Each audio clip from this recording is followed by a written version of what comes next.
Assalamualaikum warahmatullahi wabarakatuh. Kembali lagi di channel Kisah Warganet. Cerita kali ini masih kelanjutan dari cerita sang pengantin. Tak usah lama-lama, kita ke ceritanya. Aku sayang kamu, Mir. Buatku, ini semua bullshit. Seru yoga. Aku juga sayang kamu. Aku gak mau kamu kenapa-napa, sahut Mirna. Enggak, kita gak akan kenapa-napa.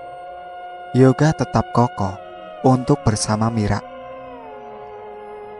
Tunggu di sini sebentar, kata Yoga.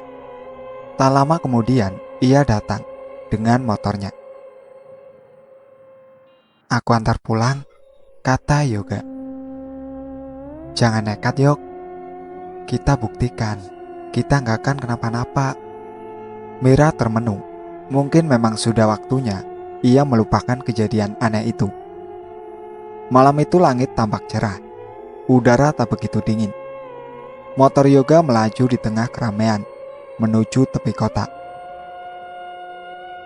Mira memeluk Yoga penuh rindu. Memang sudah waktunya untuk hidup normal, pikirnya. Sesampainya di rumah Mira dan Yoga sama-sama menatap pohon itu. Lengang, hening. Seharusnya dia sudah tak menggangguku lagi, kata Mira.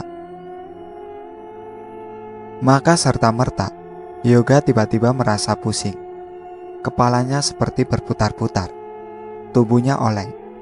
Namun sekian detik kemudian, ia berdiri tegap, menatap Mira dengan tajam. Aku masih di sini, katanya.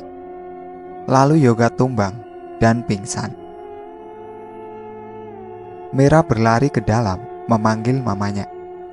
Mamanya yang sedang bersama ayahnya buru-buru keluar. Tapi Yoga tidak ada di sana. Motornya juga menghilang. Kemana dia? Benar-benar aneh. HP Mira berbunyi, pesan dari Yoga.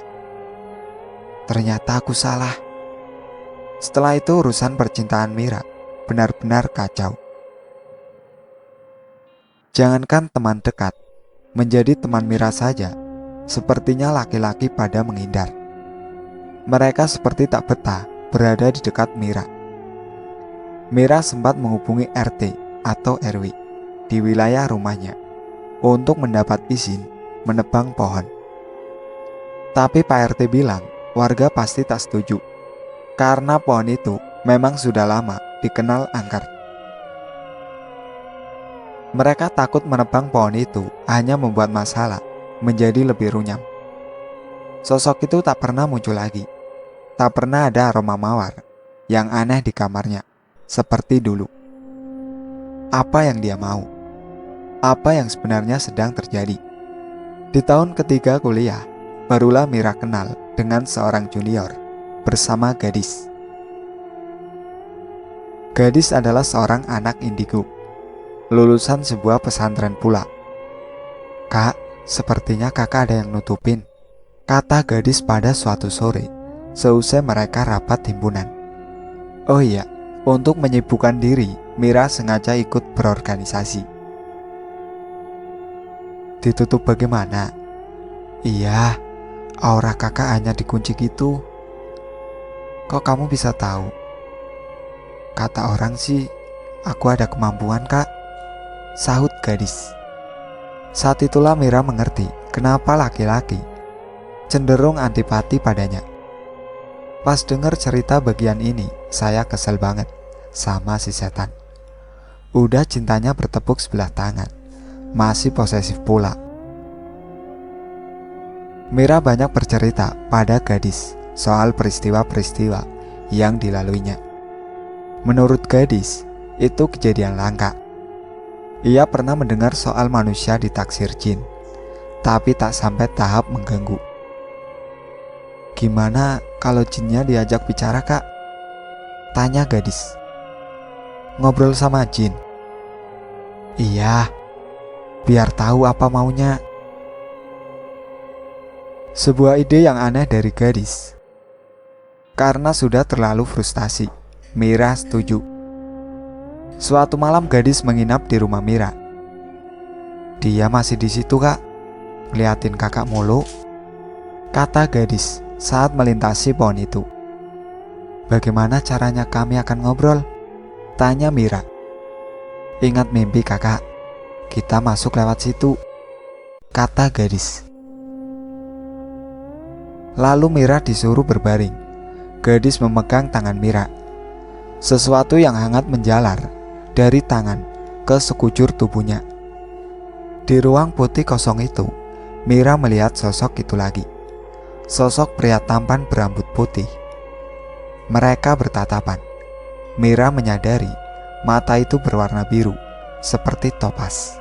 Tak ada kata-kata yang keluar. Tapi Mira dapat merasakan mereka sedang bercakap-cakap. Mira terbangun ternganga. "Kenapa, Kak?" tanya gadis. "Dia marah," kata Mira. "Apa yang terjadi?" "Dia bilang mau menikahi aku. Terus aku tolak. Aku bilang aku gak mau. Aku suruh dia pergi. Jangan ganggu aku lagi." "Kakak ngomong gitu?" "Kita gak ngomong, cuma dialognya kayak ada di dalam kepala." Gadis tercenung. "Sepertinya dia beneran marah, Kak. Aku bisa rasain energinya," kata gadis. Mira mencium aroma mawar memenuhi kamarnya. Jendela kamarnya juga terbuka. "Kamu mencium aroma mawar?" tanya Mira. "Mawar? Ini aroma bangkai," kata gadis. Mira kaget. Kenapa aroma yang tercium berbeda? "Ini aroma dia. Dia baru saja dari sini," kata gadis. Jadi sebenarnya yang terjadi barusan adalah gadis memanggil jin itu untuk masuk ke dalam Mira. Singkatnya, dialog Mira dan jin dilakukan dalam keadaan kesurupan. "Pasti yang kakak lihat jinnya ganteng," kata gadis. "Bener. Iya, dia mengubah dirinya di hadapan kakak karena dia suka kakak," kata gadis. Malam itu Mira tak dapat tidur. Malam semakin larut, namun ia tak dapat memejam. Ia ingat ancaman itu. "Kau akan tahu akibatnya, Mira." Suara itu seperti berbisik halus padanya. Setelah kejadian itu, keadaan ayah Mira memburuk. Beberapa kali Mira harus bolak-balik ke rumah sakit menemani ayahnya. Sampai pada suatu ayahnya benar-benar koma. Menyadari suatu hal, Mira gemetaran. Keringat dingin mengalir. Apakah jin itu begitu jahatnya? Gadis bilang ke Mira kalau jin bisa saja sejahat itu. Dan menurut gadis, kekuatan jin yang satu ini memang luar biasa. Kalau harus melawan, ia tidak sanggup. "Tapi kalau Mbak Mira mau, kita bisa pergi ke rumah guru saya," kata gadis. Mira tak punya banyak pilihan. Mira mengakhiri percakapan di telepon siang itu. Mira tengah menjaga ayahnya. Sore pukul 6, seusai sholat maghrib, Mira berdiri menunggu di depan rumah sakit. Sebuah mobil abu-abu tua berhenti di hadapannya. Jendela dibuka. Gadis tersenyum pada Mira. "Yuk Kak, naik. Kita harus sampai di sana jam 9," kata gadis. Mira naik ke mobil, tapi ia sedikit kaget. Ia mengenal pria yang duduk memegang setir. Adalah Yoga. "Kok kamu?" tanya Mira. "Sudah, jangan kaget," kata gadis. "Kak Yoga yang suruh aku deketin Kak Mira di kampus," tambahnya. "Biar aku tahu keadaan kamu," kata Yoga. Matanya fokus ke depan, melihat jalan. "Jadi," bisik Mira. "Iya, aku tahu. Aku gak bisa deket sama kamu. Bahaya buat kita." Jadi pas tahu gadis masuk kampus kita, Aku suruh gadis deketin kamu, kata Yoga. Terus kenapa sekarang kamu ikut? Tanya Mira heran. Kata gadis, ini bisa jadi berbahaya. Aku mau ada di dekat kamu. Mira tercenung. Ternyata selama ini Yoga tak pernah benar-benar hilang dari hidupnya. Yoga ada, mengamatinya melalui gadis. Saat itu ingin rasanya ia menangis. Dan ternyata setan yang satu ini sepertinya sangat suka dengan adegan kecelakaan. Seperti ditutup penglihatannya, Yoga tak menyadari ada mobil lain melaju ke arah mereka. Ia membanting setir, mobil berputar. Mobil terguling setelah tertabrak. Ada hening yang panjang setelah dentum kedua mobil yang bertabrakan. Ambulan meraung-raung membawa Mira yang koma. Yoga dan gadis hanya luka-luka. Mereka duduk di samping Mira sambil saling menatap. Mereka melakukan sebuah kesalahan. Mira kembali di ruang putih itu. Pria berambut putih bermata biru itu berdiri di hadapannya. Dialog kembali terjadi di kepala Mira. Bagaimana? Sudah berubah pikiran? Tanya sosok itu. Kenapa aku ada di sini? Tanya Mira. Karena kamu adalah pengantinku. Enggak, aku gak akan pernah sama kamu. Aku mau pulang, seru Mira. Ia berusaha mengingat apa yang terjadi dengan dirinya. Ia ingat kecelakaan itu.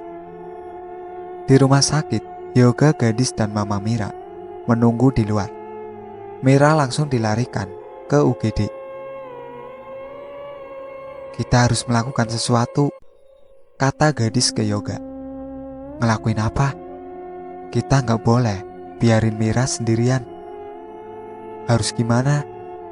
Kita kirim doa, Kak, kata gadis.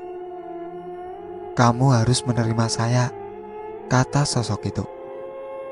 Kenapa saya harus menerima kamu? Pekik Mira. Karena ayah kamu bersamaku, katanya. Entah dari mana, Mira dapat melihat ayahnya berpakaian serba putih berdiri di samping sosok itu. Ayah, ayo kita pulang ya, kata Mira. Tapi ayahnya hanya diam mematung. Kau apakan ayahku? Tanya Mira. Ayahmu pulang kalau kamu tinggal di sini, katanya. Sungguh pilihan yang sulit. Sementara itu dokter berusaha menyelamatkan Mira di ruang UGD. Mamanya menunggu di luar. Gadis dan Yoga memanjatkan doa yang panjang setelah sholat Isya. Yang terjadi kemudian adalah dokter keluar ruang operasi dengan wajah penuh penyesalan. Keheningan seperti mengisi lorong-lorong rumah sakit. Mira telah tiada. Yoga dan gadis yang kembali dari musola hanya bisa terdiam. Yoga masuk ke dalam menyusul Mama Mira. Mereka hanya bertatapan. Air mata Mama Mira telah tumpah. Yoga juga tak dapat menahan sedihnya. Sementara itu, ayah Mira malah terbangun dari komanya. Mendengar kabar itu, Mama Mira langsung menyeka air matanya. Ia tak mau ayah Mira kaget. Ia meninggalkan Yoga dan gadis bersama Mira. Mana Mira? Tanya ayah Mira. Ada, sedang pulang. Mamanya berbohong. Panggil Mira kemari. Iya nanti ya. Nanti Mira kemari. Sekarang, saya mau bertemu sekarang. Sementara itu Yoga tak kuasa menahan tangis. Ia menggenggam erat tangan Mira. Jangan pergi Mir, jangan pergi, bisiknya lirih. Mira telah mengenakan baju berwarna putih. Ada rangkaian bunga mawar di tangannya. Di ruangan putih itu kini berdiri sebuah sepasang singgasana. Sosok itu memegang tangan Mira.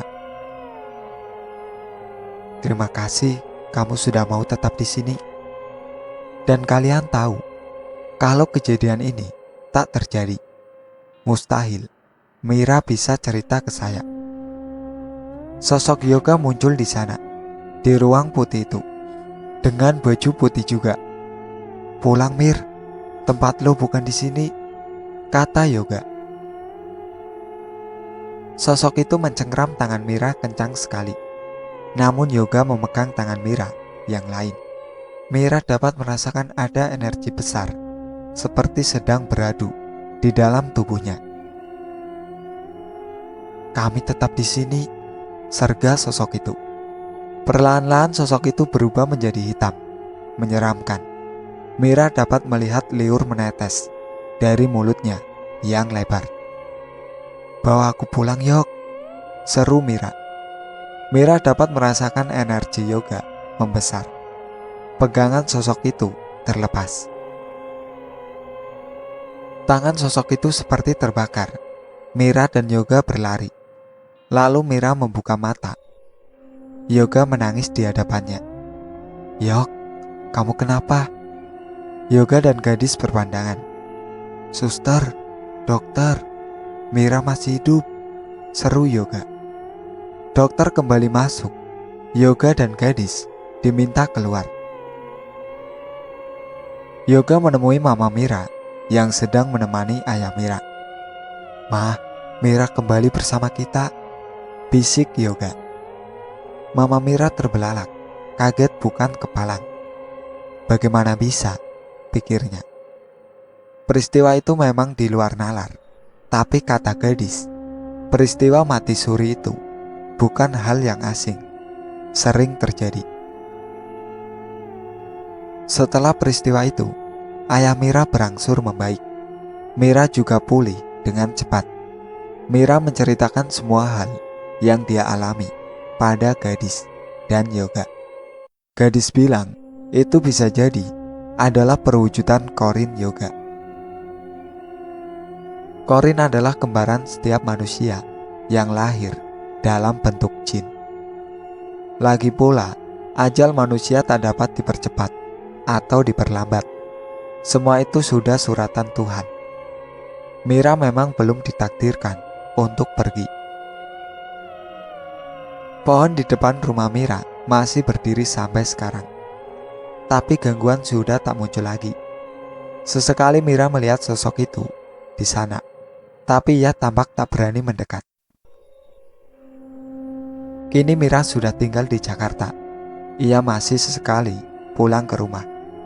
Hubungan Mira dengan pacarnya juga baik-baik saja. Bahkan kabarnya sudah hendak menikah. Oh iya, kekasih Mira sekarang bukan Yoga. Mereka sempat pacaran, tapi putus dengan alasan yang tak Mira ceritakan kepada saya. Itulah akhir cerita dari sang pengantin. Sekian dari saya. Wassalamualaikum warahmatullahi wabarakatuh. Jangan lupa like, komen, dan subscribe channel ini.